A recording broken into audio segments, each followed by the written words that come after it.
Tôi yêu tiếng nước tôi.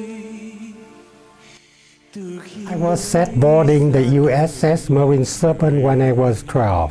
I would never see my grandma on North Vietnam again, but I could soon learn about the rich Americans. My name is Dao van Binh. I was born in 1942 to a poor family in the province of Hai Phong, or northern harbor of Vietnam. In 1946, after World War II and the Japanese occupation of Vietnam ended, the French returned.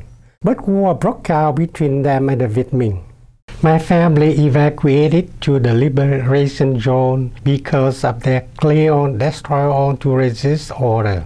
My parents had to rip our birth certificate written in French because of the illiterate Vietnamese would have cornered collaborators and killed us. We were homeless, wandering from village to village, begging for food and clothes. After 4 years, we returned to our ruined house, and my parents started their life over. I was 7 years old and finally started kindergarten. The French were defeated in the Battle of Dien Bien Phu in 1954. The Geneva Accord was signed dividing Vietnam. The North controlled by the Vietnamese and the South controlled by the nationalist government under the protection of the French and later the Americans.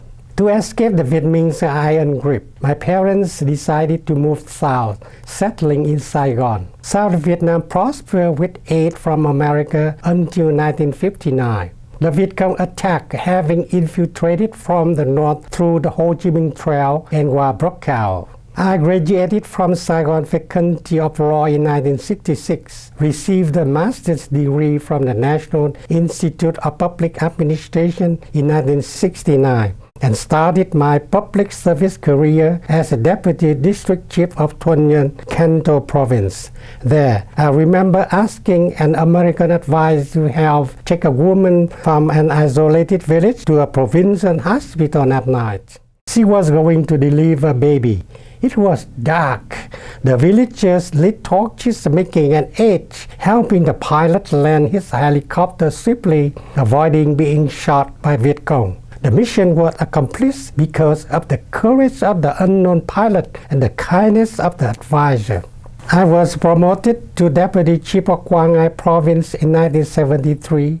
A severe food shortage was discovered when the province senior advisor and I visited an isolated village in Binh Sơn district. The Viet Cong controlled the road, stopping entry of supply to the village. I asked the advisor for help. He delivered rice by helicopter. A few days later, a villager brought 2 big lobsters for him as a thank you gift. We were very happy. After the fall of South Vietnam, I was sent to the re-education camps for 9 years and released in 1984. Unable to survive under the new regime, I escaped by boat with my sister's support. After 12 months in the refugee camp from Malaysia to the Philippines, I flew to New York to reunite with my wife and 2 children who had fled 3 years earlier. At the airport, I was shocked to see my wife remarry. My children did not recognize me, so I left New York, starting a new life in San Jose. There I worked hard to help support my family in Vietnam. I was a dishwasher, cashier, cook, lastly a teacher aide at Oak Grove School District.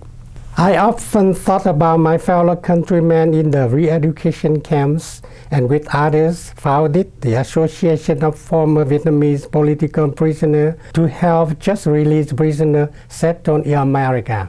I decided to write about my experiences and published 8 books in Vietnamese, a memoir, novels, poetry, and short stories. Someday I hope to translate them to English so others can learn my history. Today, my wife Bùi Thị Ngọc Nga and I are happily retired. My hobbies include tennis and painting abstract, sometimes donated for fundraisers. My daughter is studying to be a doctor in the West Indies. My son works in Arkansas. 25 years have gone by since I arrived in America.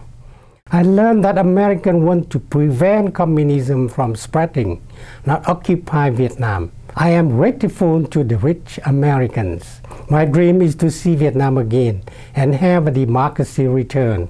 But because I am a political critic and activist discussing government policy on the nationalist Vietnamese radio, I am not allowed to return.